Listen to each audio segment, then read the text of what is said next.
Greetings, adventurers. It's early December. It's snowing a little bit, and I'm out here on the front porch with Goblin Slayer, the role playing game. Now, as Christmas approaches, you may have someone on your list who is a fan of Goblin Slayer, the anime, and maybe they're also a fan of tabletop role playing games. If so, this thing comes straight from Japan in English. It's not on most of your shelves of your local game stores, so good luck finding it other than like Amazon. So, let me tell you about this role playing game.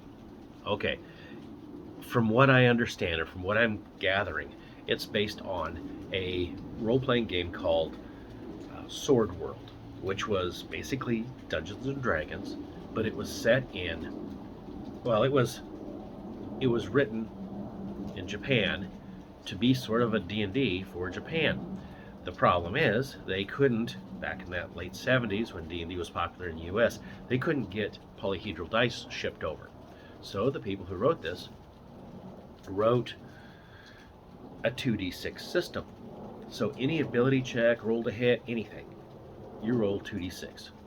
You roll a 2, you fail, you roll a 12, you succeed, and anything else is 2d6 plus your attribute modifiers, your skill modifiers, your situational modifiers, etc. And if your adjusted total is high enough, you succeed. And if it's exceptionally exceeding that target number, I mean you just blow by that target number, you can get an exceptional success, which is the equivalent of like a critical hit, which depending on your game master, it might apply to more than just rolling to hit with damage. Your weapons do various numbers of d6 worth of damage. Attributes was a little weird. So what you have is you have 4 main attributes: strength, psyche, technique, and intelligence. So you have 4 attributes instead of 6. Simple, right? No. You have those 4 attributes, and then each of those 4 attributes is split 3 ways between focus, endurance, and reflex versions of that. For example, your strength reflex would be if somebody tries to shove you, you automatically have to stop them from shoving you. That's your strength, comma, reflex move. However, if it's strength endurance, the endurance of your strength, it's how much stuff can you carry for a significant period of time. This could get, and it's either technique focus or strength focus for your roll to hit. I mean, 12 attributes essentially. They have a fatigue, and they have a fatigue setup where you will become more and more exhausted the longer you fight, and they measure it per round. So however many rounds of combat, that each round is ticking off your endurance to where you're going to get levels of fatigue or ranks of fatigue, which is kind of an interesting mechanic. It's an alternative to, say, D&D 5e's exhaustion mechanic. The races are a little different than D&D. They're quite similar, but a little different. They only have 5 races. Okay, human, dwarf, elf. Something that's like a halfling, but they don't look like pudgy little Englishmen. They look more like children, and so they have sort of a sprite-ishness, fey-ishness to them. And lizard folk. Now, their lizard folk are not like anything in D&D exactly. They're smarter than D&D lizardmen, but they don't have the breath weapon of, say, a draconian or dragonborn. So they're kind of a nice in-between. These have some wisdom to them, some intelligence. The character classes, now I'm not going to go thumbing through this thing the entire time I'm talking to you. If memory serves. Fighter, monk, scout, sorcerer, which is basically a wizard, dragon shaman, which it's like a cleric, but it worships the Naga, a great dragon deity thing. And cleric, and they give you a little pantheon, and your cleric has to choose which deity. who am I missing? Anyway, the cleric and the dragon shaman cannot be multi-classed together. So if you're a character who wants to be one of those, you're not the other. But any other character classes can multi-class. Writing up a character is tedious.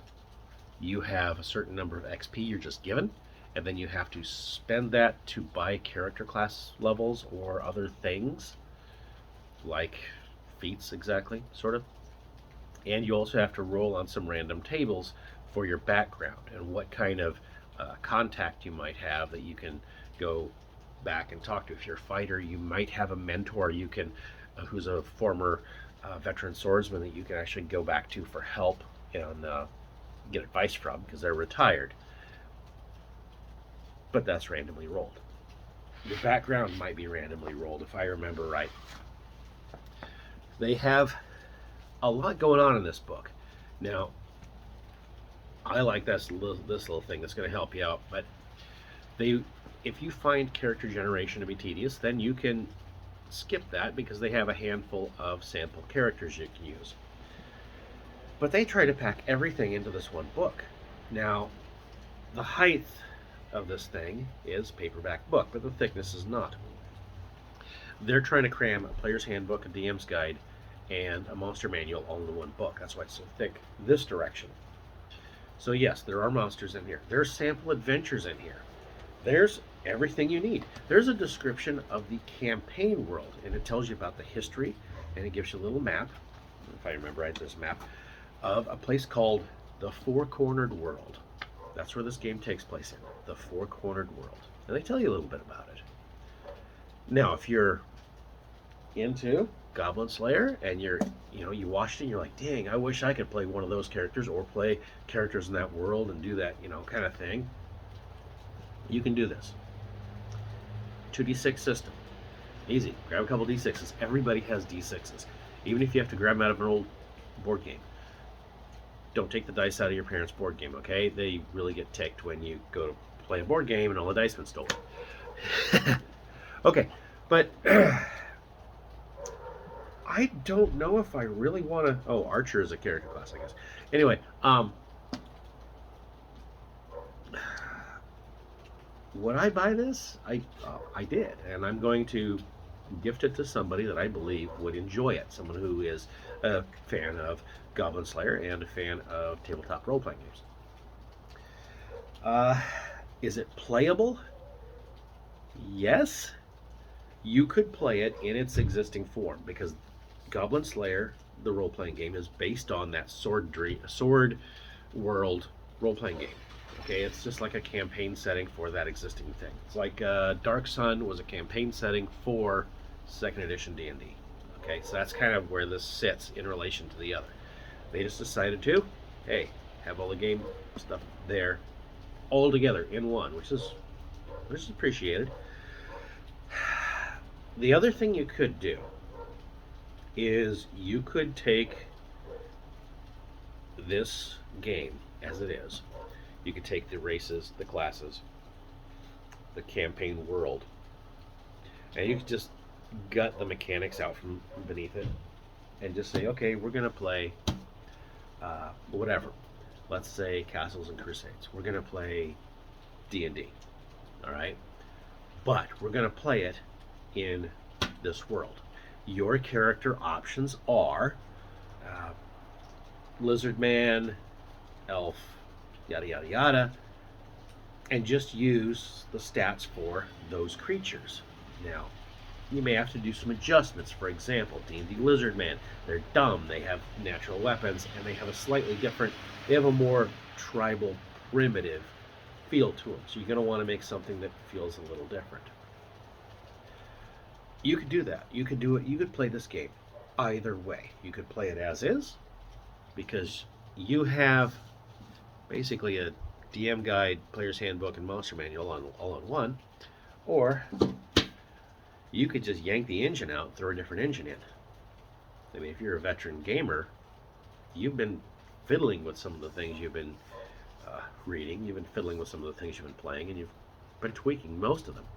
But for the price, worth it. I would say worth it. as a gift, hey, they probably have not seen it on their shelves of their local game store. And unless they were really looking for it, they didn't find it on Amazon, where I did. But anyway, that's that's my review of Goblin Slayer, the tabletop role-playing game, for better or worse. DM Kurt, out.